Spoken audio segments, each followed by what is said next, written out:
ਸਤਿ ਸ਼੍ਰੀ ਅਕਾਲ ਜੀ, ਸਾਰਿਆਂ ਦਾ ਸਵਾਗਤ ਹੈ ਦੇਸ਼ ਪ੍ਰਦੇਸ਼ ਲਾਈਵ ਪ੍ਰੋਗਰਾਮ ਤੁਸੀਂ ਦੇਖ ਰਹੇ ਹੋ। ਮੈਂ ਹਾਂ ਤੁਹਾਡਾ ਕਵਤਾ ਸਿੰਘ ਤੇ ਨਾਲ ਹੀ ਸਾਡੇ ਵਾਸਤੇ study visa expert ICCRC member doctor Ravi Garg Canadian government ਅਤੇ ਐਮਬੈਸੀ ਤੋਂ ਜੀ ਮਨਜ਼ੂਰਸ਼ੁਦਾ ਇੱਕ ਸਾਡੇ ਅੱਜ ਦੇ ਐਕਸਪਰਟ ਹੈਗੇ ਨੇ। ICCRC member doctor Ravi Garg pioneer immigration ਦੀਆਂ ਸਰਵਿਸਿਜ਼ ਤੁਹਾਡੇ ਆਪਣੇ ਆਪਣੇ ਸ਼ਹਿਰਾਂ ਦੇ ਵਿੱਚ ਮੌਜੂਦ ਨੇ, ਜਿੱਥੇ ਕਿ ਅੱਜ ਤੱਕ ਸਾਡੇ ਕਈ ਹਜ਼ਾਰਾਂ ਸਟੂਡੈਂਟ ਜਿਹੜੇ ਨੇ ਵੈਲ ਸੈਟਲਡ ਹੋ ਚੁੱਕੇ ਨੇ ਉਹਨਾਂ ਦੀਆਂ ਸਰਵਿਸਿਜ਼ ਲੈ ਕੇ, ਕੈਨੇਡਾ ਹੋਵੇ ਚਾਹੇ ਯੂਕੇ ਹੋਵੇ। ਬਟ ਫਿਲਹਾਲ ਕਿਉਂਕਿ ਆਈਸੀਸੀਆਰਸੀ ਮੈਂਬਰ ਦਾ ਜਿਹੜਾ ਫਾਇਦਾ ਮੇਨ ਇਹੀ ਹੁੰਦਾ ਸਾਡੇ ਵਿਦਿਆਰਥੀਆਂ ਨੂੰ, ਸਾਡੇ ਦਰਸ਼ਕਾਂ ਨੂੰ, ਕਿ ਜਦੋਂ ਵੀ ਤੁਸੀਂ ਕੈਨੇਡਾ ਅਪਲਾਈ ਕਰਨ ਦੇ ਬਾਰੇ ਸੋਚਦੇ ਹੋ ਜਾਂ ਤੁਸੀਂ ਕਰਨਾ ਚਾਹੁੰਦੇ ਹੋ ਤਾਂ ਇਹਨਾਂ ਦੀਆਂ ਜਿਹੜੀਆਂ ਸਰਵਿਸਿਜ਼ ਨੇ ਬੈਸਟ ਨਿਕਲ ਕੇ ਆਉਂਦੀਆਂ, ਇੱਕ ਸਹੀ ਰਾਏ ਦੇ ਨਾਲ ਇੱਕ ਸਹੀ ਇਨਫੋਰਮੇਸ਼ਨ ਜਿਹੜੀ ਹੈਗੀ ਹੈ ਤੁਹਾਨੂੰ ਪਹੁੰਚਾਈ ਜਾਂਦੀ ਹੈ ਇਹਨਾਂ ਦੇ ਵੱਲੋਂ।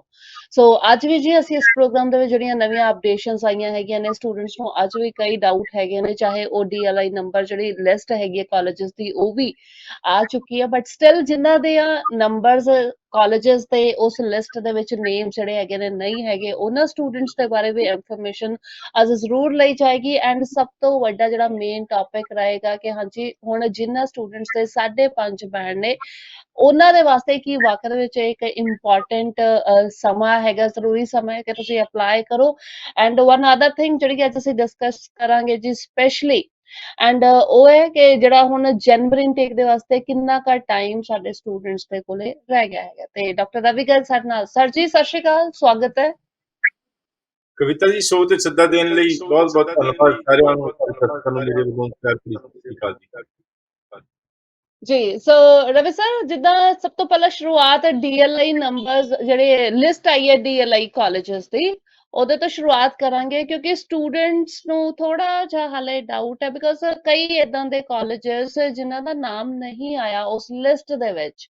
ਸੋ ਉਹ ਜਿਹੜੇ ਨਾਮ ਹੈਗੇ ਨੇ ਕੀ ਉਹ ਆਉਣ ਦੀ ਸੰਭਾਵਨਾ ਹੈ, ਜਾਂ ਫਿਰ ਸਟੂਡੈਂਟਸ ਜਿਹੜੇ ਹੁਣ ਜਿਨ੍ਹਾਂ ਦਾ ਨਾਮ ਨਹੀਂ ਆਇਆ ਕਾਲਜਸ ਦਾ, ਦੇ ਆਰ ਥਿੰਕਿੰਗ ਕਿ ਸ਼ਾਇਦ ਉਹ ਕਿਤੇ ਉਹਨਾਂ ਦਾ ਨਾਮ ਹੁਣ ਨਹੀਂ ਆਏਗਾ ਜਾਂ ਉਹਨਾਂ ਨੂੰ ਰਿਜੈਕਸ਼ਨ ਆ ਗਈ ਹੈ, kind of they are thinking.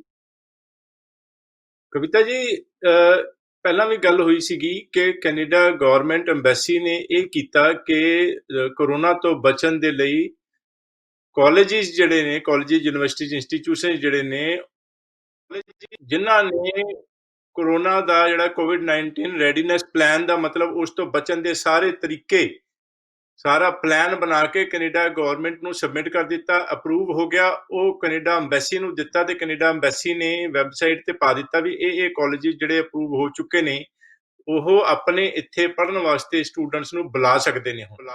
ਸੋ ਉਹ ਜਿੱਦਾਂ ਜਿੱਦਾਂ ਉਹਨਾਂ ਨੇ ਦਿੱਤਾ, ਉਹਨਾਂ ਨੇ ਲਿਸਟ 'ਚ ਪਾ ਦਿੱਤਾ। ਕੁਝ ਕਾਲਜਿਸ ਆ ਗਏ ਨੇ 20 ਤਰੀਕ ਦੇ ਨੂੰ, ਜਿਹੜਾ ਹੈ ਆ ਗਈ ਸੀਗੀ ਇੱਕ ਲਿਸਟ, ਹਰ 2 ਹਫ਼ਤੇ ਬਾਅਦ ਅਪਡੇਟ ਹੋਏਗੀ।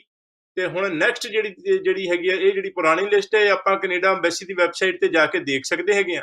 ਔਰ ਨੈਕਸਟ ਜਿਹੜੀ ਲਿਸਟ ਆਏਗੀ ਉਹ 3 ਨਵੰਬਰ ਨੂੰ ਆਏਗੀ। ਤੇ ਕਈ ਕਾਲਜਿਸ ਨੇ ਹੋਰ ਉਹਨਾਂ ਨੂੰ ਸਬਮਿਟ ਕੀਤਾ ਹੋਇਆ ਪਲਾਨ, ਤੇ ਉਹ ਕੈਨੇਡਾ ਐਮਬੈਸੀ ਨੇ, ਕੈਨੇਡਾ ਗਵਰਨਮੈਂਟ ਨੇ ਚੈੱਕ ਵੀ ਕਰਨਾ ਹੁੰਦਾ ਸਾਰਾ ਕੁਝ, ਤੇ ਇੱਕ ਸਿਸਟਮ ਹੈਗਾ। ਤੇ ਹੌਲੀ ਹੌਲੀ ਸਾਰੇ ਕਾਲਜਿਸ ਸਾਨੂੰ ਸਾਰੀਆਂ ਈਮੇਲਸ, ਉਹਨਾਂ ਦੀ ਇਨਫੋਰਮੇਸ਼ਨ ਕਾਲਜਾਂ ਵੱਲੋਂ ਆਂਦੀ ਪਈ ਹੈ। ਜਿਹੜੇ ਹੋ ਚੁੱਕੇ ਨੇ ਅਪਰੂਵ, ਉਹਨਾਂ ਨੇ ਆਪਣੇ ਪਲਾਨਸ ਦੱਸ ਦਿੱਤੇ ਹੈਗੇ ਨੇ।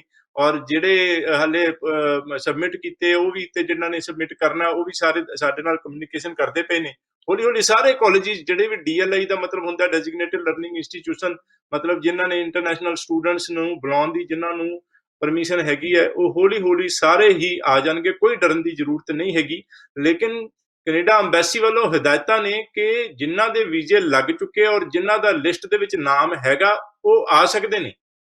ਲੇਕਿਨ ਜਿਨ੍ਹਾਂ ਦਾ ਨਹੀਂ ਨਾਮ ਹੈਗਾ, ਜਿਨ੍ਹਾਂ ਕਾਲਜਿਸ ਦਾ ਉਸ ਲਿਸਟ ਦੇ ਵਿੱਚ, ਤੇ ਉਹ ਫਿਰ ਹਾਲੇ ਨਹੀਂ ਆ ਸਕਦੇ। ਉਹਨਾਂ ਨੂੰ ਵੇਟ ਕਰਨਾ ਪੈਣਾ ਜਦੋਂ ਤੱਕ ਉਹਨਾਂ ਦੇ ਕਾਲਜਿਸ ਦਾ ਨਾਮ ਉਸ ਡੀਐਲਆਈ, ਉਹ ਜਿਹੜੀ ਐਮਬੈਸੀ ਦੀ ਲਿਸਟ ਜਿਹੜੀ ਹੈਗੀ ਹੈ ਉਸ ਦੇ ਵਿੱਚ ਨਹੀਂ ਆ ਜਾਂਦਾ। ਜਦੋਂ ਆਊਗਾ ਉਸ ਤੋਂ ਬਾਅਦ ਹੀ ਟਰੈਵਲ ਕਰਨ। ਔਰ ਉਸ ਦੇ ਇਲਾਵਾ ਕੁਆਰੰਟਾਈਨ ਪਲਾਨ, ਜਿਸ ਤਰ੍ਹਾਂ ਪਹਿਲਾਂ ਵੀ ਰੂਲ ਸੀਗਾ ਕਰੋਨਾ ਦਾ, ਕਿ ਉਹਨਾਂ ਨੂੰ ਕਾਲਜ ਨੂੰ ਵੀ ਸਬਮਿਟ ਕਰਨਾ ਪੈਣਾ, ਐਮਬੈਸੀ ਨੂੰ ਵੀ ਸਬਮਿਟ ਕਰਨਾ ਪੈਣਾ, 14 ਦਿਨ ਇੱਥੇ ਆ ਕੇ ਅਲੱਗ ਰਹਿਣਾ, ਔਰ ਉਹਨਾਂ ਦੇ ਖਾਣ ਪੀਣ ਦਾ, ਰਹਿਣ ਸਹਿਣ ਦਾ, ਹਰ ਜ਼ਰੂਰੀ ਜਿਹੜੀ ਦਵਾਈਆਂ ਵਗੈਰਾ ਜਾਂ ਕੋਈ ਵੀ ਚੀਜ਼ ਦਾ ਕੌਣ ਇੰਤਜ਼ਾਮ ਕਰੇਗਾ? ਜਾਂ ਤਾਂ ਕਾਲਜ ਵੱਲੋਂ ਇੰਤਜ਼ਾਮ, ਜਾਂ ਤੁਹਾਡਾ ਜਿਹੜਾ ਸਟੂਡੈਂਟਸ ਦਾ ਫਰੈਂਡ ਰਿਲੇਟਿਵ ਵਗੈਰਾ ਹੈਗਾ, ਜਾਂ ਕੋਈ ਹੋਟਲ ਵਗੈਰਾ ਬੁੱਕ ਕੀਤਾ ਹੋਵੇ, ਹੋਟਲ ਵੱਲੋਂ ਜ਼ਿੰਮੇਵਾਰੀ ਹੋਵੇ ਕਿ ਅਸੀਂ ਹਰ ਚੀਜ਼ ਦਾ ਖਿਆਲ ਰੱਖਾਂਗੇ 14 ਦਿਨ ਦਾ। ਇਹ ਸਾਰਾ ਪਲਾਨ ਜਿਹੜਾ ਪ੍ਰੋਪਰ ਬਣਾ ਕੇ ਜਿਹੜਾ ਤਿਆਰ ਰੱਖਣ, ਔਰ ਜਦੋਂ ਕਾਲਜਿਸ ਦਾ ਨਾਮ ਆ ਜਾਏਗਾ, ਵੀਜ਼ਾ ਤੁਹਾਡਾ ਲੱਗਿਆ ਹੋਵੇ, ਜਿਨ੍ਹਾਂ ਦਾ ਆਲਰੇਡੀ ਵੀਜ਼ਾ ਲੱਗਿਆ ਉਹਨਾਂ ਵਾਸਤੇ ਹੀ ਹੈ ਫਿਲਹਾਲ। ਤੇ ਅਦਰਵਾਈਜ਼ ਜਿਨ੍ਹਾਂ ਦਾ ਨਹੀਂ ਲੱਗਿਆ ਉਹਨਾਂ ਦੀਆਂ AIPs ਆਈਆਂ ਹੋਈਆਂ ਨੇ। AIPs ਦਾ ਮਤਲਬ ਜ਼ਿਆਦਾਤਰ ਜਿਨ੍ਹਾਂ ਦੀਆਂ AIPs ਆਈਆਂ ਨੇ ਉਹਨਾਂ ਦਾ ਜਿਹੜਾ ਬਾਇਓਮੈਟ੍ਰਿਕਸ ਨਹੀਂ ਹੋਇਆ VFS ਸੈਂਟਰ ਹਾਲੇ ਬੰਦ ਸੀਗੇ, ਤੇ ਉਮੀਦ ਹੈਗੀ ਹੈ ਕਿ ਜ਼ਿਆਦਾ ਚਾਂਸ ਹੈਗਾ ਨਵੰਬਰ ਫਸਟ ਵੀਕ ਦੇ ਵਿੱਚ ਖੋਲਣ ਦੀ ਗੱਲਬਾਤ ਚੱਲਦੀ ਪਈ ਹੈ VFS ਦੀ ਐਮਬੈਸੀ ਦੇ ਨਾਲ ਔਰ ਕੈਨੇਡਾ ਗਵਰਨਮੈਂਟ ਦੇ ਨਾਲ। ਜ਼ਿਆਦਾ ਚਾਂਸ ਖੋਲਣਗੇ ਤੇ ਫਿਰ ਅਪਾਇੰਟਮੈਂਟ ਬੁੱਕ ਕਰਕੇ ਬਾਇਓਮੈਟ੍ਰਿਕਸ ਵੀ ਹੋਣਗੇ ਤੇ ਵੀਜ਼ਾ ਵੀ ਲੱਗੇਗਾ, ਕੋਈ ਦਿੱਕਤ ਨਹੀਂ। ਲੇਕਿਨ ਇੱਕ ਖਾਸ ਗੱਲ ਚੰਗੀ ਹੋਰ ਕਿ ਜਿਨ੍ਹਾਂ ਦੇ ਬਾਇਓਮੈਟ੍ਰਿਕਸ ਹੋ ਚੁੱਕੇ ਸੀਗੇ ਉਹਨਾਂ ਦੇ ਵੀ ਹਲੇ ਕਈਆਂ ਦੇ ਵੀਜ਼ਾ ਨਹੀਂ ਲੱਗੇ ਸੀਗੇ, ਕਿਉਂਕਿ VFS ਬੰਦ ਸੀਗੀ, ਕੈਨੇਡਾ ਐਮਬੈਸੀ ਦੇ ਵੀ ਬਹੁਤ ਚਿਰ ਬੰਦ ਰਹੀ ਹੈ, ਤੇ ਉਹਨਾਂ ਵਾਸਤੇ ਸਰਵਿਸ ਜ਼ਰੂਰ ਸ਼ੁਰੂ ਕਰ ਦਿੱਤੀ ਹੈਗੀ ਹੈ ਕਿ ਬਾਇਓਮੈਟ੍ਰਿਕਸ ਹੋ ਚੁੱਕੇ ਨੇ, ਤੇ ਉਹਨਾਂ ਨੂੰ ਇੱਕ ਚਿੱਠੀ ਆਈ ਕਿ ਤੁਸੀਂ ਆਪਣਾ ਪਾਸਪੋਰਟ 2-ਵੇ ਕੁਰੀਅਰ ਦੇ ਪੈਸੇ ਬੁੱਕ ਕਰਾ ਕੇ ਫਲਾਣੇ ਐਡਰੈਸ ਤੇ ਭੇਜ ਦਿਓ, ਤੇ ਸਟੂਡੈਂਟਸ ਉਹਨੂੰ ਭੇਜਣਗੇ, ਉੱਥੋਂ ਵੀਜ਼ਾ ਲੱਗ ਕੇ ਸਟੂਡੈਂਟ ਦੇ ਐਡਰੈਸ ਤੇ ਵਾਪਸ ਆ ਜਾਏਗਾ। ਔਰ ਉਹ ਵੀਜ਼ਾ ਕਿਉਂਕਿ ਲੱਗਿਆ ਹੋਏਗਾ, ਫਿਰ ਅਗੇਨ ਕਿ ਜਿਹੜੇ ਕਾਲਜਿਸ ਉਸ ਲਿਸਟ 'ਚ ਹੋਣਗੇ ਉਹਨਾਂ ਕਾਲਜਿਸ ਪੜ੍ਹਨ ਵਾਲੇ ਬੱਚੇ ਉਹ ਆ ਸਕਦੇ ਨੇ, ਕੋਈ ਪ੍ਰੋਬਲਮ ਨਹੀਂ ਹੈ ਜੀ। ਵੈਲਕਮ। ਕਿ ਜਨਵਰੀ ਇਨਟੇਕ ਦੇ ਜਿੰਨੇ ਵੀ ਸਟੂਡੈਂਟਸ ਹੈਗੇ ਕਿ ਉਹ ਜਨਵਰੀ ਇਨਟੇਕ ਨੂੰ ਕੰਪਲੀਟ ਕਰ ਪਾਣਗੇ, ਬੀਟ ਕਰ ਲੈਣਗੇ, ਪਹੁੰਚ ਪਾਣਗੇ ਉੱਥੇ? ਬਿਲਕੁਲ। ਦੇਖੋ ਕਵਿਤਾ ਜੀ, ਟਾਈਮ ਸੀਗਾ ਜਦੋਂ ਬਿਲਕੁਲ ਸਭ ਕੁਝ ਬੰਦ, ਇੰਟਰਨੈਸ਼ਨਲ ਫਲਾਈਟਸ ਬੰਦ ਤੇ ਸਭ ਕੁਝ ਬੰਦ, ਟੋਟਲ ਬੰਦ ਸੀਗਾ, ਔਰ 100% ਆਨਲਾਈਨ ਕਲਾਸਿਸ ਹੋਈਆਂ। ਉਸ ਤੋਂ ਬਾਅਦ ਥੋੜਾ ਥੋੜਾ ਕਰਕੇ ਉਹਨਾਂ ਨੇ ਜਿਹੜੀ ਪ੍ਰੈਕਟੀਕਲ ਕਲਾਸਿਸ ਸੀਗੀਆਂ ਜਿਨ੍ਹਾਂ ਦੀਆਂ, ਉਹਨਾਂ ਸਟੂਡੈਂਟਸ ਨੂੰ ਆਉਣਾ ਅਲਾਉਡ ਕੀਤਾ। ਹੁਣ ਹੌਲੀ ਹੌਲੀ ਜਿਹੜਾ ਆਪਾਂ ਦੇਖਦੇ ਪਏ ਸਾਰਾ ਕੁਝ ਖੁੱਲਦਾ ਪਿਆ ਹੈਗਾ, ਤੇ 2-ਵੇ ਕੁਰੀਅਰ ਸ਼ੁਰੂ ਹੋ ਗਿਆ ਹੈਗਾ, ਹੁਣ VFS ਖੁੱਲਣ ਦੀ ਉਮੀਦ ਹੈਗੀ ਹੈ। ਸੋ ਇਹ ਸਾਰੇ ਹੌਲੀ ਹੌਲੀ ਕਰਕੇ ਇਹ ਕਿ ਹਾਲੇ ਅਕਤੂਬਰ ਚੱਲਦਾ ਪਿਆ, ਨਵੰਬਰ ਤੇ ਦਸੰਬਰ 2 ਮਹੀਨੇ ਪਏ ਨੇ ਹਾਲੇ ਜਨਵਰੀ ਇਨਟੇਕ ਵਾਸਤੇ। 2 ਮਹੀਨਿਆਂ ਦੇ ਵਿੱਚ ਮੈਨੂੰ ਪੂਰੀ ਉਮੀਦ ਹੈਗੀ ਹੈ ਕਿ ਇੰਡੀਆ ਦੇ ਵਿੱਚ ਵੀ ਕੋਰੋਨਾ ਦੇ ਕਾਫੀ ਕੇਸਿਸ ਘਟਦੇ ਪਏ ਨੇ, ਕੈਨੇਡਾ ਦੇ ਵਿੱਚ ਇਹਨਾਂ ਨੇ ਕਾਫੀ ਕੰਟਰੋਲ ਕੀਤਾ ਹੈਗਾ ਸਾਰੀ ਹਰ ਚੀਜ਼ ਦੇ ਉੱਪਰ, ਤੇ ਉਹ ਉਸ ਚੀਜ਼ ਨੂੰ ਧਿਆਨ 'ਚ ਰੱਖਦੇ ਹੋਏ 2 ਮਹੀਨੇ ਦੇ ਅੰਦਰ ਅੰਦਰ ਇਹ ਸਾਰਾ ਕੁਝ ਪਲਾਨ ਕਰਕੇ, ਜਿਸ ਤਰ੍ਹਾਂ ਪਲੈਨਿੰਗ ਦੀ ਆਪਾਂ ਗੱਲਬਾਤ ਕੀਤੀ ਹੈ ਹੁਣੇ, ਤੇ ਆਈ ਹੋਪ ਕਿ ਜਿਹੜਾ ਹੈ, ਲੇਕਿਨ ਜਨਵਰੀ ਇਨਟੇਕ ਦੇ ਵਿੱਚ ਸਟੂਡੈਂਟਸ ਨੂੰ ਦਸੰਬਰ ਤੋਂ ਪਹਿਲਾਂ, ਨਵੰਬਰ ਦੇ ਵਿੱਚ ਨਹੀਂ ਆਉਣਾ ਚਾਹੀਦਾ, ਥੋੜਾ ਜਿਹਾ ਲੇਟ ਆਉਣਾ ਚਾਹੀਦਾ। ਦਸੰਬਰ ਦੇ ਵਿੱਚ ਸਾਰੇ ਹੀ ਤਕਰੀਬਨ ਸਟੂਡੈਂਟ ਜਨਵਰੀ ਵਾਲੇ ਆ ਸਕਣਗੇ, ਔਰ ਆਲਰੇਡੀ ਜਿਨ੍ਹਾਂ ਦੀਆਂ ਕਲਾਸਾਂ ਲੱਗਦੀਆਂ ਪਈਆਂ ਨੇ ਜਨਵਰੀ ਦੀ, ਸਤੰਬਰ ਵਾਰਾਂ ਦੀਆਂ ਵੀ ਲੱਗੀਆਂ ਜਾਂਦੀਆਂ ਨੇ ਆਨਲਾਈਨ, ਉਹ ਵੀ ਅਗਰ ਵੀਜ਼ਾ ਲੱਗ ਚੁੱਕੇ ਜਾਂ ਜਦੋਂ ਲੱਗਣਗੇ ਤਾਂ ਹੋਰ 10-15-20 ਦਿਨ ਨੂੰ, ਮਹੀਨੇ ਨੂੰ ਆ ਸਕਣਗੇ, ਕੋਈ ਪ੍ਰੋਬਲਮ ਨਹੀਂ। ਮੇਰੇ ਹਿਸਾਬ ਨਾਲ ਜਨਵਰੀ ਤੋਂ ਪਹਿਲਾਂ ਪਹਿਲਾਂ ਜ਼ਿਆਦਾਤਰ ਸਟੂਡੈਂਟਸ ਆਣਗੇ ਜੀ। ਜੀ, ਗ੍ਰੇਟ। ਸੋ ਸਟੂਡੈਂਟਸ ਦੇ ਵਾਸਤੇ ਜਿਹੜੀ ਸਭ ਤੋਂ ਵੱਡੀ ਗੁੱਡ ਨਿਊਜ਼ ਕਿ ਹੁਣ ਹੌਲੀ ਹੌਲੀ ਕੈਨੇਡਾ ਜਿਹੜਾ ਹੈਗਾ ਉਹ ਪਟੜੀ ਤੇ ਆ ਰਿਹਾ। ਵੀ ਕੈਨ ਸੇ ਲਾਈਕ ਦਿਸ ਕਿ ਹੁਣ ਸਟੂਡੈਂਟਸ ਦੇ AIPs ਆਈਆਂ ਤੇ ਹੁਣ VFS ਸਭ ਸਟੂਡੈਂਟ ਨੂੰ ਮਿਲ ਰਹੀ ਹੈ DL ਵਾਲੇ ਸਿਸਟਮ, ਟਰੈਵਲ ਵੀ ਕਰ ਸਕਦੇ ਹੋ। ਰਿਸਟ੍ਰਿਕਸ਼ਨਸ ਜ਼ਰੂਰ ਰਹਿਣਗੀਆਂ ਬਟ ਉਹਨਾਂ ਨੂੰ ਫੋਲੋ ਵੀ ਕਰਨਾ ਪਏਗਾ, ਤੇ ਇਹਦੇ ਵਿੱਚ ਹੀ ਮਦਦ ਜਿਹੜੀ ਹੈਗੀ ਜੀ ਕਰ ਰਹੇ ਨੇ ਸਾਡੇ ਅੱਜ ਦੇ study visa expert doctor Ravi Garg, ICCRC member. Students ਨੂੰ ਲੱਗ ਰਿਹਾ ਹੈ, ਦੇ ਆਰ ਥਿੰਕਿੰਗ ਕਿ ਜਿਹੜੇ ਡਿਗਰੀ ਦੇ ਵਿੱਚ ਜਾ ਰਹੇ ਜਾਂ 2 ਸਾਲ ਦਾ ਜਾਂ 3 ਸਾਲ ਦਾ ਜਿਨ੍ਹਾਂ ਨੇ ਸਟੱਡੀ ਆਪਣੀ ਪਰਮਿਟ ਲਿਆ ਸੀਗਾ, ਕਿ ਉਹਨਾਂ ਦੇ ਵਾਸਤੇ ਹੁਣ ਵਰਕ ਪਰਮਿਟ ਲੈਣਾ ਈਜ਼ੀ ਹੋ ਜਾਏਗਾ ਉੱਥੇ? ਦੇਖੋ ਉਹ ਤਾਂ ਕਵਿਤਾ ਜੀ, ਉਹ ਤਾਂ ਜਿਨ੍ਹਾਂ ਨੇ ਸਟੱਡੀ ਕੀਤੀ ਹੈਗੀ ਹੈ, ਔਰ ਈਵਨ ਕਿ ਆਨਲਾਈਨ ਸਟੱਡੀ ਇੰਡੀਆ ਦੇ ਵਿੱਚ ਅਲਾਉਡ ਸੀਗੀ ਜਿਹੜਾ ਕਰੋਨਾ ਦੇ ਜਦੋਂ ਬੰਦ ਸੀਗਾ, ਤਾਂ ਜਿਨ੍ਹਾਂ ਨੇ ਚਾਹੇ ਆਨਲਾਈਨ ਸਟੱਡੀ ਕੀਤੀ ਆ ਉਸ ਦੇ ਵੀ ਰੂਲ ਸੀਗੇ ਕਿ 50% ਸਟੱਡੀ ਇੰਡੀਆ ਦੇ ਵਿੱਚ ਕਰਨੀ ਹੈ, 50% ਕੈਨੇਡਾ ਵਿੱਚ ਕਰਨੀ ਹੈ। 2 ਸਾਲ ਦਾ ਜਿਹੜਾ ਕੋਰਸ ਹੈ, 1 ਸਾਲ ਦੇ ਕੋਰਸ ਨੂੰ ਜਿਹੜਾ ਭਾਵੇਂ ਪੂਰੇ ਦਾ ਪੂਰਾ ਵੀ ਕੀਤਾ ਹੋਵੇ, ਮਈ ਤੋਂ ਲੈ ਕੇ ਜਿਹੜਾ ਹੈ ਸਤੰਬਰ, ਮਈ ਤੇ ਸਤੰਬਰ ਦੀਆਂ ਕਲਾਸਾਂ ਲਾਈਆਂ ਹੋਣ, ਅਪ੍ਰੈਲ ਐਂਡ ਤੱਕ ਦੀਆਂ ਆਨਲਾਈਨ ਕਲਾਸਾਂ ਨੂੰ ਉਹਨਾਂ ਨੇ ਅਥੋਰਾਈਜ਼ ਕਰ ਦਿੱਤਾ ਸੀ। ਆਨਲਾਈਨ ਸਟੱਡੀ ਕੀਤੇ ਹੋਏ ਸਟੂਡੈਂਟਸ ਵੀ, ਔਰ ਜਿਹੜੇ ਨੈਚੁਰਲੀ ਕਿ ਕੋਰਸ ਪੂਰਾ ਕਰਨਗੇ 2 ਸਾਲ ਦਾ, ਦੇ 2, 3 ਤੇ 4 ਸਾਲ ਦੇ ਕੋਰਸ ਤੋਂ ਬਾਅਦ 3 ਸਾਲ ਦਾ ਵਰਕ ਪਰਮਿਟ ਹੈਗਾ, 1 ਸਾਲ ਤੋਂ ਬਾਅਦ 1 ਸਾਲ ਦਾ ਜਿਹੜਾ post graduate work permit allowed ਹੈਗਾ। ਔਰ ਸਟੂਡੈਂਟਸ ਦਾ ਬੜੇ ਕੁਐਸਚਨ ਆਉਂਦਾ ਹੈ ਕਵਿਤਾ ਜੀ ਕਿ ਕਈਆਂ ਨੂੰ ਇਹ ਭ੍ਰਮ ਜਿਹੜਾ ਹੈਗਾ, ਇੱਕ ਗਲਤ ਫਹਿਮੀ ਹੈ ਕਿ ਮੇਰੇ ਨਾਲ ਹੁਣ, ਕਿਉਂਕਿ ਸਟੂਡੈਂਟ ਰੀਸੈਂਟਲੀ ਜਿਹੜੇ ਹੁਣ ਜਿਹੜਾ ਰੀਸੈਂਟ ਬੈਚ ਆਊਟ ਹੋਇਆ ਹੈਗਾ, ਜਿਹੜਾ ਗ੍ਰੈਜੂਏਟਸ ਔਰ ਗ੍ਰੇਡ 12 ਦੇ ਸਟੂਡੈਂਟਸ ਪਾਸ ਆਊਟ ਹੋਏ ਨੇ, ਬਹੁਤ ਜ਼ਿਆਦਾ ਇਨਕੁਆਇਰੀਜ਼, ਕਿਉਂਕਿ ਜਿਹੜੀ ਆਈਲੈਟ ਸੈਂਟਰ ਵੀ 15 ਅਕਤੂਬਰ ਤੋਂ ਜਿਹੜੇ ਕੋਚਿੰਗ ਸੈਂਟਰ ਖੁੱਲ ਗਏ ਨੇ, ਤੇ ਬੱਚੇ ਜਿਹੜੇ ਆਈਲੈਟਸ ਦੀ ਕੋਚਿੰਗ ਹੁਣ ਤਿਆਰੀ ਕਰ ਦਿੱਤੀ, ਸਾਰੀ ਆਈਲੈਟਸ ਟੈਸਟ ਬੁੱਕ ਕਰਾ ਦਿੱਤੇ, ਔਰ ਬਾਹਰ ਆਉਣ ਦੀ ਬਹੁਤ ਜ਼ਿਆਦਾ ਇਨਕੁਆਇਰੀ ਆਫਿਸ ਦੇ ਵਿੱਚ ਆ ਰਹੇ ਨੇ, ਸਾਰੇ ਆਫਿਸ ਖੁੱਲੇ ਨੇ ਔਰ ਫੋਨ ਤੇ ਗੱਲਾਂ ਬਾਤਾਂ ਕਰਦੇ ਨੇ, ਤੇ ਉਹ ਉਸ ਦੇ ਵਿੱਚ ਇੱਕ ਵਾਰੀ ਇਹ ਕਿ ਉਹਨਾਂ ਨੂੰ ਗਲਤ ਫਹਿਮੀ ਕਿ ਸ਼ਾਇਦ 3 ਸਾਲ ਦਾ ਡਿਪਲੋਮਾ ਜਾਂ 4 ਸਾਲ ਦੀ ਡਿਗਰੀ ਕਰਨ ਤੋਂ ਬਾਅਦ ਇੱਥੇ ਪੜ੍ਹਾਈ ਜ਼ਿਆਦਾ ਕਰਨ ਦੇ ਨਾਲ ਇੱਥੇ PR ਸੌਖੀ ਮਿਲੇਗੀ, ਜਿਸ ਤਰ੍ਹਾਂ ਓਨਟਾਰੀਓ ਵਗੈਰਾ ਜਿੱਥੇ PNP ਸਟਰੋਂਗ ਨਹੀਂ ਹੈਗੀਆਂ। 2 ਸਾਲ ਦੇ ਡਿਪਲੋਮਾ ਕਰਨ ਤੋਂ ਬਾਅਦ ਥੋੜਾ ਡਿਫਿਕਲਟੀ ਹੁੰਦੀ ਹੈਗੀ ਹੈ ਵੈਨਕੂਵਰ ਦੇ ਵਿੱਚ ਵੀ, ਓਨਟਾਰੀਓ ਦੇ ਵਿੱਚ ਵੀ PR ਲੈਣ ਦੇ ਵਿੱਚ, ਤੇ ਉਹਨਾਂ ਨੂੰ ਲੱਗਦਾ 3-4 ਸਾਲ ਤੋਂ ਬਾਅਦ ਜਿਹੜੀ 3 ਸਾਲ ਦੀ ਡਿਪਲੋਮਾ, ਐਡਵਾਂਸ ਡਿਪਲੋਮਾ ਕਹਿ ਦਿੰਦੇ ਆ, ਔਰ 4 ਸਾਲ ਦੀ ਡਿਗਰੀ ਤੋਂ ਬਾਅਦ PR ਸੌਖੀ ਹੋਏਗੀ। ਤੇ ਉਸ ਦਾ ਜਿਹੜਾ ਅਸੀਂ ਡਿਟੇਲ ਮੈਂ ਦੇਖੀ ਸਾਰੀ, ਤੇ ਉਸ ਦੇ ਵਿੱਚ ਜਿਹੜੇ ਨੰਬਰ ਪੁਆਇੰਟ ਸਿਸਟਮ ਹੁੰਦਾ ਐਕਸਪ੍ਰੈਸ ਐਂਟਰੀ ਵਗੈਰਾ ਦੇ ਵਿੱਚ, ਉਸ ਦੇ ਵਿੱਚ 3 ਸਾਲ ਤੋਂ ਬਾਅਦ ਵੀ ਉਹਨੇ ਇਨਫ ਪੁਆਇੰਟ ਨਹੀਂ ਬਣਦੇ। 3 ਸਾਲ ਦੀ ਡਿਪਲੋਮਾ ਜਾਂ 4 ਸਾਲ ਦੀ ਡਿਗਰੀ ਤੋਂ ਬਾਅਦ ਘੱਟੋ ਘੱਟ 1 ਸਾਲ ਦਾ OAB ਕੈਟੇਗਰੀ ਦੇ ਵਿੱਚ ਐਕਸਪੀਰੀਅੰਸ ਲੈਣਾ ਹੀ ਪੈਣਾ। ਤੇ ਇਹ ਜਿਹੜਾ ਹੈ ਉਸ ਤੋਂ ਬਾਅਦ 1 ਸਾਲ ਦੇ ਐਕਸਪੀਰੀਅੰਸ ਦੇ ਨਾਲ ਵੀ, ਈਵਨ ਕਿ 2 ਸਾਲ ਦੇ ਐਕਸਪੀਰੀਅੰਸ ਦੇ ਨਾਲ ਵੀ 8777 ਲੈਣੇ ਪੈਣੇ ਹੈ। ਤੇ ਫਿਰ ਜਾ ਕੇ ਕਿਤੇ ਨੇੜੇ ਤੇੜੇ ਪਹੁੰਚਦੇ ਆ ਜਿੱਥੇ ਐਕਸਪ੍ਰੈਸ ਐਂਟਰੀ ਦੇ ਵਿੱਚ ਡਰਾ ਦੇ ਵਿੱਚ ਉਹਨੇ ਇਨਫ ਪੁਆਇੰਟ ਬਣ ਜਾਣ ਕਿ ਉਹਨਾਂ ਦੀ ਜਿਹੜੀ ਫਾਈਲ ਪਿਕ ਹੋ ਜੇ PR ਵਾਸਤੇ। ਸੋ ਇਹ it's a very difficult task. 2 ਸਾਲ ਦਾ OAB ਕਿਉਂਕਿ 3 ਸਾਲ ਦਾ ਮੈਕਸਿਮਮ ਵਰਕ ਪਰਮਿਟ ਮਿਲਣਾ ਹੈ, ਤੇ 2 ਸਾਲ ਦਾ ਪੂਰੇ ਦਾ ਪੂਰਾ OAB ਕੈਟੇਗਰੀ ਦਾ ਐਕਸਪੀਰੀਅੰਸ 8777 ਜਿਹੜਾ ਹੈ, it's a difficult task. So almost ਜਿਹੜਾ ਨੈਕਸਟ ਟੂ ਇੰਪੋਸੀਬਲ ਵਾਲਾ ਔਖਾ ਕੰਮ ਹੋ ਜਾਂਦਾ। ਤੇ ਇਨ ਐਨੀ ਕੇਸ ਭਾਵੇਂ 3 ਸਾਲ ਦਾ ਕੀਤਾ ਭਾਵੇਂ 4 ਸਾਲ ਦਾ, ਆਫ ਕੋਰਸ 2 ਸਾਲ ਦੇ ਡਿਪਲੋਮੇ ਨਾਲ ਵੀ ਨਹੀਂ ਬਣਨੇ, ਤੇ 3 ਸਾਲ ਨਾਲ ਵੀ ਚਾਰ ਨਹੀਂ ਬਣਨੇ, 4 ਸਾਲ ਨਾਲ ਵੀ ਬਣਨੇ। ਇਨ ਐਨੀ ਕੇਸ ਉਹਨਾਂ ਨੂੰ ਉਹ ਜ਼ਿਆਦਾਤਰ ਨੂੰ ਪ੍ਰੋਵਿੰਸ਼ੀਅਲ ਨੋਮੀਨੀ ਪ੍ਰੋਗਰਾਮ ਜਿਹੜਾ ਹੈ ਉਸ ਦੇ ਅੰਡਰ PR ਲੈਣੀ ਪਏਗੀ। ਤੇ ਉਹ ਭਾਵੇਂ ਸਸਕੈਚੁਅਨ ਇਮੀਗ੍ਰੇਸ਼ਨ ਨੋਮੀਨੀ ਪ੍ਰੋਗਰਾਮ ਹੈਗਾ, ਸਸਕੈਚੁਅਨ ਵਿੱਚ ਪੜ੍ਹੇ ਹੋਏ ਬੱਚੇ ਨੇ, ਜਾਂ ਜਿਸ ਤਰ੍ਹਾਂ PNP ਦੀ ਗੱਲ ਕਰਦੇ ਜਿੱਥੇ ਪੜ੍ਹ ਕੇ ਸੌਖੀ PR ਹੋ ਜਾਂਦੀ ਹੈਗੀ ਹੈ, ਜਿਸ ਤਰ੍ਹਾਂ ਕਿ ਅਟਲਾਂਟਿਕ ਪਾਇਲਟ ਇਮੀਗ੍ਰੇਸ਼ਨ ਪ੍ਰੋਜੈਕਟ ਹੈਗਾ, ਉਸ ਦੇ ਵਿੱਚ PR ਹੈਗਾ, ਔਰ RINP ਹੈਗਾ, ਔਰ SINP ਜਿਹੜਾ ਸਸਕੈਚੁਅਨ ਇਮੀਗ੍ਰੇਸ਼ਨ ਨੋਮੀਨੀ ਪ੍ਰੋਗਰਾਮ ਹੈਗਾ। ਇਹ ਸਾਰੇ ਜਿਹੜੇ ਪ੍ਰੋਗਰਾਮਸ ਨੇ ਇਹਨਾਂ ਦੇ ਵਿੱਚ ਜੇ ਉੱਥੇ ਪੜ੍ਹ ਕੇ PR ਸੌਖੀ ਹੁੰਦੀ ਹੈਗੀ ਹੈ। ਜਾਂ ਫਿਰ ਜਿਸ ਤਰ੍ਹਾਂ OINP ਦੇ ਵਿੱਚ ਇਹ ਹੈਗਾ ਕਿ ਓਨਟਾਰੀਓ ਦੇ ਵਿੱਚ ਪੜ੍ਹੇ ਸਟੂਡੈਂਟਸ, ਔਰ ਉਸ ਤੋਂ ਬਾਅਦ EMPLOYERS ਜਿਹੜੇ ਨੇ ਉਹਨਾਂ ਦੀ ਕੰਡੀਸ਼ਨਸ ਹੈਗੀ ਹੈ, ਜਿਸ ਤਰ੍ਹਾਂ ਕਿ $1 ਮਿਲੀਅਨ ਦੀ ਟਰਨਓਵਰ ਹੋਵੇ, ਔਰ 5 ਕੈਨੇਡੀਅਨ EMPLOYEES ਹੋਣ, 3 ਸਾਲ ਦਾ ਬਿਜ਼ਨਸ ਰਨ ਕਰਦਾ ਪਿਆ ਹੋਏ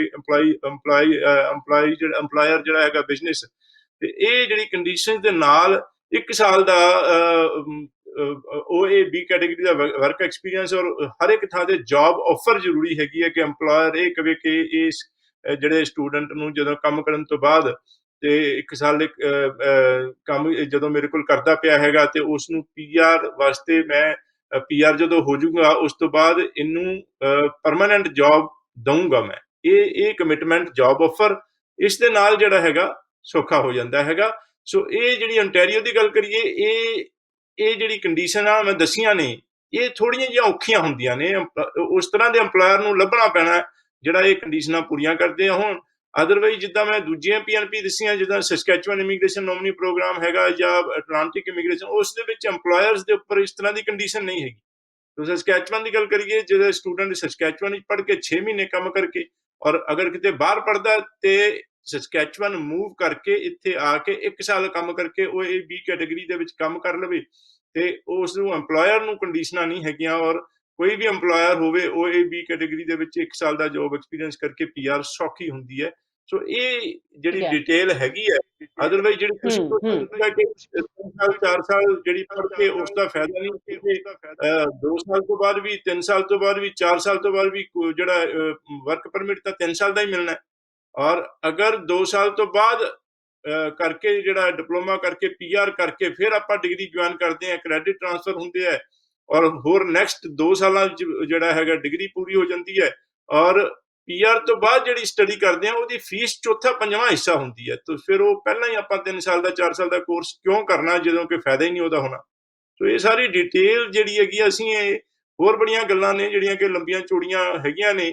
ਔਰ ਸਟੂਡੈਂਟਸ ਜਿਹੜੇ ਆ ਡੈਫੀਨੇਟਲੀ ਜਿਹੜੇ ਸਾਡੇ ਤੋਂ ਵੀਜ਼ਾ ਲਗਵਾਉਂਦੇ ਆ ਉਹ ਸਾਡੇ ਹਾਈ ਪ੍ਰੈਫਰੈਂਸ ਤੇ ਹੁੰਦੇ ਆ। ਕਵਿਤਾ ਜੀ, ਇੱਥੇ ਸਾਡੇ 2 ਆਫਿਸਿਸ ਸੈਸਕੈਟੂਨ ਔਰ ਬਰੈਂਪਟਨ ਦੇ ਵਿੱਚ ਹੈਗੇ ਨੇ, ਜਿਨ੍ਹਾਂ ਵਿੱਚ ਅਸੀਂ ਸਟੂਡੈਂਟਸ ਜਿਹੜੇ ਸਾਡੇ ਥਰੂ ਵੀਜ਼ਾ ਲੱਗਦੇ ਆ ਉਹਨਾਂ ਨੂੰ ਪਹਿਲਾਂ ਹੀ ਉੱਥੇ ਇਹ ਸਾਰੀਆਂ ਸੈਟਿੰਗਸ ਜਾਂ ਇਹ ਸਾਰੀ ਐਡਵਾਈਸ, ਸਲਾਹ ਔਰ ਉਹਨਾਂ ਦਾ ਅੱਗੇ ਦਾ ਫਿਊਚਰ ਸਾਰਾ ਉਹਨਾਂ ਦੀ ਪਲੈਨਿੰਗ ਕਰਕੇ ਭੇਜਦੇ ਆ, ਤਾਂ ਕਿ ਉਹਨਾਂ ਨੂੰ ਇੱਥੇ ਆ ਕੇ PR ਲੈਣ ਵਿੱਚ ਤਕਲੀਫ ਨਾ ਹੋਵੇ।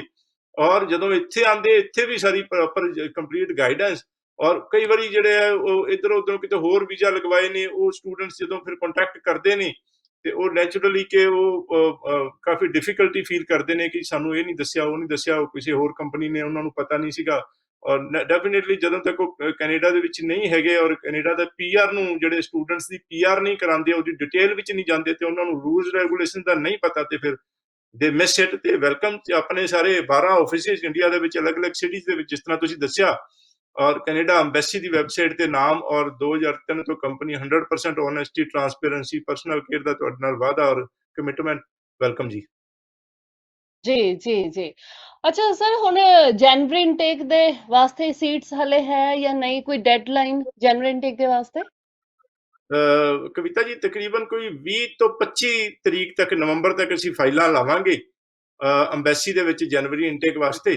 ਔਰ ਉਸ ਚੀਜ਼ ਨੂੰ ਧਿਆਨ 'ਚ ਰੱਖਿਆ ਜਾਵੇ ਤੇ ਫਿਰ ਇਹ ਜਿਹੜੀ ਹੈਗੀ ਹੈ ਟਾਈਮ ਜਿਹੜਾ ਲਿਮਿਟਡ ਹੈਗਾ ਆਪਣੇ ਕੋਲੇ, ਔਰ ਆਪਾਂ ਨੂੰ ਸੋਚ ਸਮਝ ਕੇ ਚੱਲਣਾ ਪੈਣਾ ਹੈ ਕਿ 5-7-10 ਦਿਨ ਆਫਰ ਲੈਟਰ ਨੂੰ ਵੀ ਚਾਹੀਦੇ ਆ, 2-4 ਦਿਨ ਉਹਦੀ ਫੀਸ ਰਸੀਦ ਵੀ ਚਾਹੀਦੀ ਹੁੰਦੀ ਹੈ, GIC ਸਰਟੀਫਿਕੇਟ ਵੀ ਚਾਹੀਦਾ ਹੁੰਦਾ। ਤੋ ਇਹ ਸਾਰੀਆਂ ਗੱਲਾਂ ਨੂੰ ਧਿਆਨ 'ਚ ਰੱਖਦੇ ਹੋਏ ਮੇਰੇ ਹਿਸਾਬ ਨਾਲ ਹਫ਼ਤੇ ਤੋਂ 10 ਦਿਨ ਦੇ ਵਿੱਚ ਜਿਹੜੇ ਸਟੂਡੈਂਟਸ ਜਨਵਰੀ 'ਚ ਜਾਣਾ ਚਾਹੁੰਦੇ ਨੇ ਉਹ ਜਲਦੀ ਕੰਟੈਕਟ ਕਰ ਲੈਣ ਸਾਨੂੰ। ਔਰ ਇਸ ਦੇ ਇਲਾਵਾ ਥੋੜੀ ਜਿਹੀਆਂ ਚੁਆਇਸਿਸ ਘਟ ਗਈਆਂ ਨੇ, ਕਈ ਥਾਂ ਤੇ ਪ੍ਰੋਗਰਾਮ ਫੁੱਲ ਹੋ ਚੁੱਕੇ ਨੇ ਤੇ ਕਈ ਥਾਂ ਤੇ ਹੈਗੇ ਨੇ ਓਪਨ। ਕੀ ਪੜ੍ਹਾਈ ਤੁਸੀਂ ਪਹਿਲਾਂ ਕੀਤੀ ਹੈ, ਕਿੱਥੇ ਜਾਣਾ ਚਾਹੁੰਦੇ ਹੋ, ਡਿਪੈਂਡਸ ਔਨ ਮੈਨੀ ਫੈਕਟਰਸ।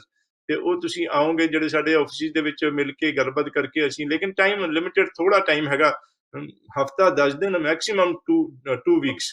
ਤੇ ਉਸ ਤੋਂ ਬਾਅਦ ਜੇ ਕਿਸੇ ਨੂੰ ਪ੍ਰੋਗਰਾਮ ਹਾਲੇ ਜਨਵਰੀ 'ਚ ਨਹੀਂ ਮਿਲਦਾ, ਮੇਰੀ ਐਡਵਾਈਸ ਉਹੀ ਕਿ ਇੱਕ ਜਿਹੜਾ ਪ੍ਰੋਪਰ ਰੈਲੇਵੈਂਟ ਪ੍ਰੋਗਰਾਮ ਚੂਜ਼ ਕਰਨਾ, ਜਲਦਬਾਜ਼ੀ ਨਹੀਂ ਕਰਨੀ। ਔਰ ਕਿਉਂਕਿ ਰੈਲੇਵੈਂਟ ਪ੍ਰੋਗਰਾਮ ਹੋਣਾ ਜ਼ਰੂਰੀ ਹੈ ਵੀਜ਼ਾ ਪਰਪਸ ਵਾਸਤੇ ਵੀ, ਕਰੀਅਰ ਵਾਸਤੇ। ਸੋ ਇਹ ਜਿਹੜਾ ਹੈਗਾ ਉਹ ਸਾਰਾ ਕੁਝ ਦੇਖ ਕੇ ਚੰਗਾ ਪ੍ਰੋਗਰਾਮ ਚੂਜ਼ ਕਰਕੇ, ਔਰ ਅਗੇਨ ਕਿ ਕਈ ਕਾਲਜਿਸ ਯੂਨੀਵਰਸਿਟੀਜ਼ ਦੇ ਵਿੱਚ ਕੁਝ ਕਈ ਥਾਵਾਂ ਤੇ ਫੀਸ ਘੱਟ ਹੈਗੀ ਹੈ। ਉਸ ਦੇ ਵਿੱਚ ਅਸੀਂ ਇਹ ਧਿਆਨ ਦਿੰਦੇ ਹਾਂ ਕਿ ਸਟੂਡੈਂਟਸ ਨੂੰ ਜਿਹੜਾ ਚੀਪ ਐਂਡ ਬੈਸਟ ਔਰ ਚੰਗੀ ਥਾਂ ਤੇ ਪੀਆਰ ਸੌਖੀ ਹੋ ਜੇ, ਫੀਸ ਘੱਟ ਲੱਗੇ, ਸਟੂਡੈਂਟਸ ਦਾ ਜਿੱਥੋਂ ਵੀ ਫਾਇਦਾ ਹੋ ਸਕਦਾ ਹੈਗਾ ਉਹ ਅਸੀਂ ਸਟੂਡੈਂਟਸ ਨੂੰ ਹਾਈਲਾਈਟ ਕਰਕੇ ਦੱਸਦੇ ਹਾਂ ਕਿ ਉਹਨਾਂ ਦਾ ਇਹ ਇੱਥੇ ਫਾਇਦਾ ਹੈਗਾ। ਔਰ 100% ਉਸ ਦੇ ਵਿੱਚ ਸਟੂਡੈਂਟਸ ਦਾ ਹੀ ਇੰਟਰਸਟ ਅਸੀਂ ਰੱਖਦੇ ਹਾਂ, ਰੱਬ ਨੂੰ ਹਾਜ਼ਰ ਨਾਜ਼ਰ ਮੰਨ ਕੇ, ਬਹੁਤ ਹੀ ਜ਼ਿਆਦਾ ਕੇਅਰ। ਔਰ ਪਹਿਲਾਂ ਡਾਕਟਰੀ ਕੀਤੀ, ਹਸਪੀਟਲ ਚਲਾਇਆ, ਹੁਣ ਇਹ ਜਿਹੜਾ ਇਹ ਬੱਚਿਆਂ ਦਾ ਫਿਊਚਰ ਕੈਰੀਅਰ ਦਾ ਜਿਹੜਾ ਸੇਵਾ ਕਰਨ ਦਾ ਮੌਕਾ ਮਿਲਿਆ, ਉਸ ਚੀਜ਼ ਦਾ ਫਾਇਦਾ ਚੱਕਦੇ ਹੋਏ ਬੱਚਿਆਂ ਦੇ ਜਿਹੜਾ ਭਵਿੱਖ ਦਾ ਬਹੁਤ ਖਿਆਲ ਰੱਖੀਦਾ ਜੀ। ਚਲੋ, ਕਿਉਂਕਿ ਸਮਾਂ ਵੀ ਥੋੜਾ ਸਾ, ਇੱਕ ਵਾਰੀ ਵਿਜ਼ਟਰ ਵੀਜ਼ਾ ਦੇ ਬਾਰੇ ਮੈਂ ਜ਼ਰੂਰ ਇਨਫੋਰਮੇਸ਼ਨ ਲੈਣਾ ਚਾਹਾਂਗੀ ਇਸ ਪ੍ਰੋਗਰਾਮ ਦੇ ਵਿੱਚ। ਸੋ ਕੀ ਵਿਜ਼ਟਰ ਵੀਜ਼ਾ ਲੱਗਣੇ ਸ਼ੁਰੂ ਹੋ ਗਏ ਨੇ ਜਾਂ ਲੱਗ ਰਹੇ ਨੇ? ਤਾਂ ਕਿੰਨਾ ਪ੍ਰੋਫਾਈਲਸ ਹੈ, ਕਿਸ ਕੈਟਾਗਰੀ ਦੇ ਲੱਗ ਰਹੇ ਨੇ? ਕਵਿਤਾ ਜੀ, ਵਿਜ਼ਟਰ ਵੀਜ਼ਾ ਅੱਛੀ ਗੱਲ ਇਹ ਹੈ ਕਿ ਆਪਾਂ ਹੁਣ ਤੱਕ ਇਹੀ ਗੱਲ ਕਰਦੇ ਰਹੇ ਹਾਂ ਕਿ ਹਾਲੇ ਰੁਕ ਜਾਓ, ਜਦ ਤੱਕ ਫਲਾਈਟਾਂ ਨਹੀਂ ਚੱਲਦੀਆਂ, ਥੋੜਾ ਜਿਹਾ ਟਾਈਮ ਵੇਟ ਕਰ ਲਈਏ। ਲੇਕਿਨ ਅੱਛੀ ਖਬਰ ਇਹ ਹੈਗੀ ਹੈ ਕਿ ਹੁਣ ਵਿਜ਼ਟਰ ਵੀਜ਼ਾ ਲੱਗਣੇ ਸ਼ੁਰੂ ਹੋ ਗਏ ਨੇ ਤੇ ਆ ਗਏ ਨੇ ਸਾਡੇ ਕੋਲ ਵਿਜ਼ਟਰ ਵੀਜ਼ਾ। ਤੇ ਮੇਰੀ ਐਡਵਾਈਸ ਕਿ ਤੁਸੀਂ ਹੁਣ ਆਪਣੀਆਂ ਵਿਜ਼ਟਰ ਵੀਜ਼ਾ ਵਾਸਤੇ ਫਾਈਲਾਂ ਲਾ ਸਕਦੇ ਹੋ, ਕੋਈ ਪ੍ਰੋਬਲਮ ਨਹੀਂ। ਔਰ ਇੱਕ ਹੋਰ ਖੁਸ਼ਖਬਰੀ ਕਿ ਇੰਡੀਆ ਨੇ ਬਾਹਰੋਂ ਆਉਣ ਵਾਲੇ ਜਿਹੜੇ OCI ਕਾਰਡ ਹੋਲਡਰ ਸੀਗੇ, PR ਔਰ PIO ਵਾਲੇ ਸੀਗੇ, ਔਰ ਵਿਜ਼ਟਰ ਵੀਜ਼ਾ ਵਗੈਰਾ ਜਿਨ੍ਹਾਂ ਦੇ ਸੀਗੇ, ਉਹਨਾਂ ਨੂੰ ਬੰਦ ਕੀਤਾ ਹੋਇਆ ਸੀ ਆਣਾ, ਹੁਣ ਖੋਲ ਦਿੱਤਾ ਹੈਗਾ ਇੰਡੀਆ ਨੇ। ਔਰ ਇੰਡੀਆ ਦੇ ਵਿੱਚ ਬਾਹਰੋਂ ਜਿਹੜੇ ਲੋਕ ਹੈ ਵਿਜ਼ਟਰ ਵੀਜ਼ਾ, ਟੂਰਿਸਟ ਵੀਜ਼ਾ ਵਾਲੇ ਨਹੀਂ ਆ ਸਕਦੇ, ਘੁੰਮਣ ਫਿਰਨ ਦੀ ਇਜਾਜ਼ਤ ਨਹੀਂ ਹੈ, ਬਾਕੀ ਕਿਸੇ ਹੋਰ ਕੰਮ ਵਾਸਤੇ ਇੰਡੀਆ ਆਣਾ ਹੈਗਾ। ਤੇ ਜਿਹੜੇ PIO ਹੈਗੇ ਆ ਔਰ OCI ਕਾਰਡ ਹੋਲਡਰ ਹੈਗੇ ਆ, ਵਿਜ਼ਟਰ ਵੀਜ਼ਾ ਜਿਨ੍ਹਾਂ ਦਾ ਲੱਗਿਆ ਹੈਗਾ, ਪਹਿਲਾਂ ਇੰਡੀਆ ਤੋਂ ਬਿਲੋਂਗ ਕਰਦੇ ਨੇ ਸਾਡੇ ਵਰਗੇ, ਉਹ ਹੁਣ ਇੰਡੀਆ ਆ ਸਕਦੇ ਨੇ। ਤੇ ਇਹ ਵੀ ਇੱਕ ਅੱਛੀ ਖਬਰ ਹੈਗੀ ਹੈ ਤੇ ਹੌਲੀ ਹੌਲੀ ਸਾਰਾ ਕੁਝ ਖੁੱਲਦਾ ਪਿਆ ਜੀ। ਸੋ ਅੱਜ ਸਾਡੇ ਨਾਲ ਜੀ ICCRC member doctor Ravi Garg ਤੇ ਜਿਨ੍ਹਾਂ ਨੇ ਇਨਫੋਰਮੇਸ਼ਨ ਸਾਡੇ ਨਾਲ ਸ਼ੇਅਰ ਕੀਤੀ ਹੈ। ਸੋ ਬਹੁਤ ਬਹੁਤ ਸ਼ੁਕਰੀਆ ਸਰ, ਧੰਨਵਾਦ ਜੀ ਤੁਹਾਡਾ। ਵੈਲਕਮ, ਸ਼ੁਕਰੀਆ ਕਵਿਤਾ ਜੀ, ਥੈਂਕ ਯੂ। ਸਟੂਡੈਂਟਸ ਜੀ, ਲਾਸਟ ਜਿੱਦਾਂ ਡੈਡਲਾਈਨ ਸਟੂਡੈਂਟਸ ਜਿੰਨੀ ਜਲਦੀ ਅਪਲਾਈ ਕਰ ਲੈਣ ਉਹਨਾਂ ਹੀ ਤੁਹਾਡੇ ਵਾਸਤੇ ਬੈਨੀਫਿਟ ਅੱਜ ਵੀ ਤੁਹਾਨੂੰ ਮਿਲ ਸਕਦਾ ਜੀ, ਸਪੈਸ਼ਲੀ ਜਨਵਰੀ ਇਨਟੇਕ ਕੈਨੇਡਾ। ਤੇ ਤੁਹਾਨੂੰ ਉੱਥੇ ਪਹੁੰਚਣ ਦਾ ਮੌਕਾ ਵੀ ਮਿਲ ਰਿਹਾ ਸਾਡੇ ਸਾਰੇ ਵਿਦਿਆਰਥੀਆਂ ਨੂੰ ਜੀ, ਜਿਹੜੇ ਕਿ ਕੈਨੇਡਾ ਤੇ ਸੁਪਨੇ ਲੈ ਕੇ ਬੈਠੇ ਸੀਗੇ। ਸੋ ਜਿਨ੍ਹਾਂ ਦੀਆਂ AIPs ਆਈਆਂ ਹੋਈਆਂ ਨੇ ਜੀ, ਉਹ ਵੀ ਆਪਣਾ ਜਿਹੜਾ ਨੈਕਸਟ ਪ੍ਰੋਸੈਸ ਹੈਗਾ ਜਿਹੜਾ ਉਹਨੂੰ ਜ਼ਰੂਰ ਸਮਝ ਸਕਦੇ ਨੇ। VFS ਜਿਹੜਾ ਹੈਗਾ ਉਹ ਵੀ ਤੁਹਾਨੂੰ ਹੁਣ ਆਪਣੀਆਂ ਸਬਸਿਡੀ ਜਿਹੜੀਆਂ ਨੇ ਉਹਨੇ ਸ਼ੁਰੂ ਕਰ ਦਿੱਤੀਆਂ ਨੇ ਦੇਣੀਆਂ। ਸੋ ਫਿਲਹਾਲ ਜੀ ਹੋਰ ਵੀ ਜਿਹੜੀ ਇਨਫੋਰਮੇਸ਼ਨ ਵਧੇਰੇ ਅਪਡੇਸ਼ਨ ਦੇ ਵਾਸਤੇ ਤੁਸੀਂ ਇਸ ਪ੍ਰੋਗਰਾਮ ਨੂੰ ਵੇਖਦੇ ਰਿਹਾ ਕਰੋ। ਟਾਈਮ ਟੂ ਟਾਈਮ ਅਸੀਂ ਅਕਸਰ ਇਹ ਪ੍ਰੋਗਰਾਮ ਲੈ ਕੇ ਹਾਜ਼ਰ ਹੁੰਦੇ ਹਾਂ। ਸਾਡਾ YouTube ਚੈਨਲ ਸਬਸਕ੍ਰਾਈਬ ਕਰਨਾ ਬਿਲਕੁਲ ਨਹੀਂ ਭੁੱਲਣਾ ਤੇ ਨਾਲ ਹੀ Facebook ਪੇਜ ਲਾਈਕ ਜ਼ਰੂਰ ਕਰ ਸਕਦੇ ਹੋ। ਸੋ ਬਹੁਤ ਬਹੁਤ ਸ਼ੁਕਰੀਆ ਰਵੀ ਸਰ, ਧੰਨਵਾਦ ਇੱਕ ਵਾਰ ਫਿਰ ਤੋਂ। ਤੇ ਸਾਰੇ ਦਰਸ਼ਕਾਂ ਦਾ ਵੀ ਬਹੁਤ ਬਹੁਤ ਸ਼ੁਕਰੀਆ। ਦਿਓ ਇਜਾਜ਼ਤ, ਧੰਨਵਾਦ।